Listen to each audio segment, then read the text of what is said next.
అందరికీ నమస్కారం అండి. మొన్న ఒక ఆవిడ అడిగిందండి, బామ్మగారు మా పాపకు పొడి దగ్గు వస్తుంది అని. మరి ఆ పొడి దగ్గును తగ్గించుకునే చిట్కా ఏమిటో ఈ బామ్మ చిట్కాలో చూద్దామా? ముందుగా కావలసిన పదార్థాలు: అల్లం రసం, తేనె. ముందుగా ఒక బౌల్ తీసుకొని 1 స్పూన్ అల్లం రసం వేసుకుందామండి.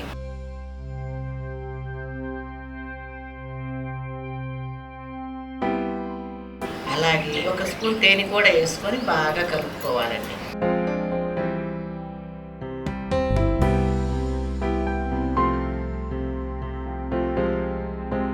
చూసారా, బాగా కలిసిపోయింది కదా. ఈ మిశ్రమాన్ని 3 పూటలా తీసుకోండి. 3 పూటలు అంటే ఉదయం, మధ్యాహ్నం, సాయంత్రం అనేది. ఇలా 2-3 రోజులు తీసుకుంటే చాలండి. మీ పిల్లల పొడి దగ్గు శుభ్రంగా తగ్గిపోతుంది.